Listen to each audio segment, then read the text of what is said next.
Now on the Farm Bureau phone line, check out favorites.com and go with the home team, Mississippi Farm Bureau. What are you sipping on there, buddy? I know it looks like whiskey, but it's really just tea. I promise you, Rich, it's just tea. That's an awfully short glass for just tea. I know. And by the way, you welcome me on with the bumpy music from Van Halen.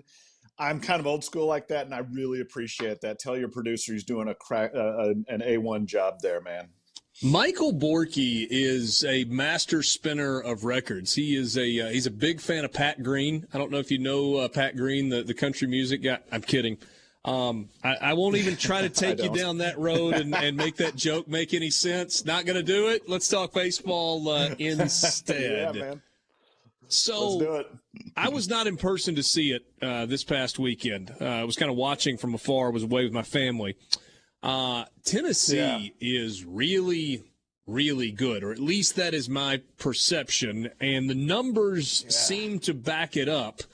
Give us a little context. How good is Tennessee, knowing that there's a lot of baseball still to be played, but with where we are in the season right now?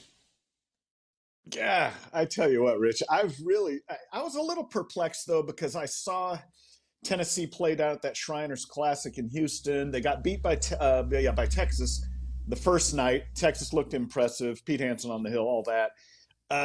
Then the second game, Tennessee gave up 4 runs in the first inning to Baylor. But after that, and then they came back and scored 4 themselves. After that, the whole weekend, they just landslided Baylor and Oklahoma. They look good. And now, though, I think the ante's been upped even more by beating your Rebels, man. I couldn't believe the way they did. What was it, like 22 runs in the first 2 games alone?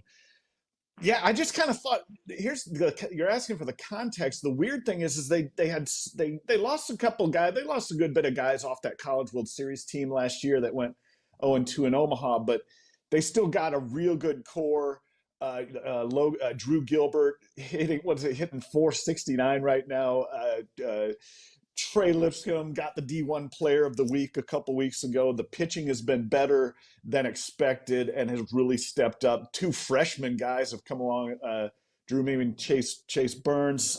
It's hard to imagine, but they've really turned it around. And I think it's just kind of the Tony Vitello, kind of a cock of the walk that he's got about his team and about his attitude, and it trickles down to his team. And I just think suddenly they went from being, this level good. I'm doing a visual for your radio people out there in Radio Land. From this level, just off the charts, way over the top. After that weekend sweep of Ole Miss, really surprising.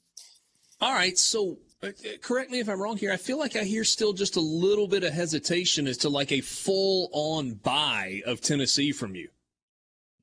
It's kind of true. I will say that because, Rich, and you know this better than anybody, the way the SEC is, man. You go from frying pan into the fire. They're gonna play, or they played Ole Miss last week. They did a bang 'em up job. They're gonna take on Vanderbilt this week on the road. This is where we kind of say, okay, if they do it again, unbelievable. If they do it, and even if they take the series 2 out of 3, that's pretty remarkable. Then we know for sure. If they all of a sudden we find they go 0-3 in Vanderbilt, then we go, okay, now they're bringing back down to level, back down from the heavens. They might not be that great. So that's kind of where that hesitation you heard in my voice was. It's just because the SEC is so tough. Every week, something different, something harder is gonna come up on your slate, and that's kind of what we feel like we got. A road trip to Vanderbilt is never the tonic for anybody to have a lot of success. No, it's gonna be interesting to see how it plays out. 2 series this weekend in the SEC begin tonight. You've got Auburn at number 11, LSU. Auburn wins 1 on the opening weekend against Ole Miss. They get the series win against Texas A&M this past weekend. They're sitting they're at 3-3 in the league. LSU also at 3-3 in the league. At times really impressive. At times not so much. What's the most important thing to watch this weekend in that particular series? I think it's going to be, it's interesting that both of them are at 3-3, similar overall record. Auburn's 17-8, LSU's 18-7. To me, it just seems like it's going to come down to what are the starting pitchers for LSU going to give. I just don't think we might have touched on this when I talked with you last week before when it was I talked to you last. LSU doesn't really have a couple of guys that are going to be in the big leagues in a couple of years. They don't have as far as on the mound, on the batting order, of course they do. Yeah, on the mound themselves, they don't come across as having, a bunch of guys that are going to be pitching in the big leagues. And they've been a little hither and yon, especially the starting pitching. I remember it was last week or 2 weeks ago, I guess it was, where you said they had to be determined for all of their starters against A&M. Yeah. But the thing you have to be impressed with was though they did go on the road to Florida, win 2 out of 3 there. Just like with Tennessee against Ole Miss, they just really bludgeoned that pitching staff in the last 2 games at Florida. So I think it's going to all come down to the starting pitching for LSU and for Auburn. I think, Auburn's the second or third best hitting team in the conference, 309 overall average. Let's see how they do. I think this is a series that Auburn can win. And because we're really still not completely certain about that LSU pitching staff, specifically their starters. All right. So what about the microscope with which you are, or the magnifying glass with which you were watching Florida and Georgia this weekend? What are you looking for? Georgia at times has had just dominant starting pitching. They're sitting there at 3-3 though in the league. Florida, Hunter Barco, really, really good. He's going tonight, not facing Cannon. They're sitting there at 3-3 in the league. That's right. Yeah, both of these teams kind of have. There's kind of questions for both, I think, for certain, because they both come off very similar weeks, which we just talked about with Florida losing the last 2 against LSU, getting beat up really bad. Kentucky kind of did the same thing to Georgia. They scored 28 runs in the last 2 games of that series and took the last 2. So both of them come in a little bit, they're limping a little bit.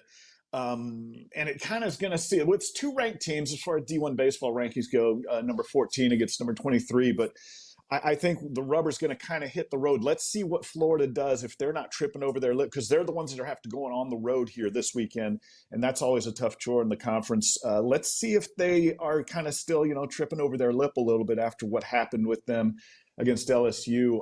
I have to give the edge to Georgia just a little bit. I'm not completely sold on either one of them's pitching staff yet, that's for sure. But home team, Georgia's the home team. Let's see how Florida responds going on the road and getting over that woodshed job they had against LSU. I'm fascinated by the series in Fayetteville this weekend. Mississippi State going to Arkansas to take on the Razorbacks, who are so good at home.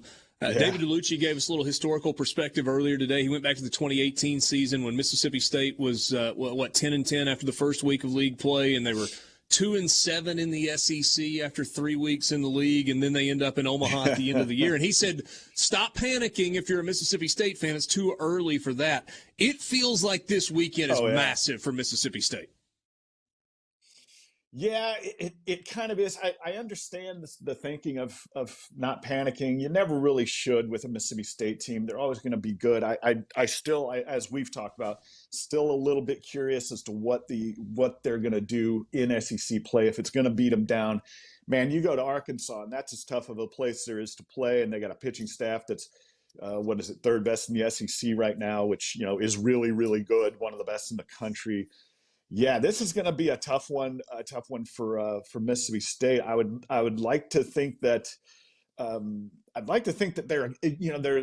they're a senior, not senior enough, but an experienced enough team to handle something like this and to start a run.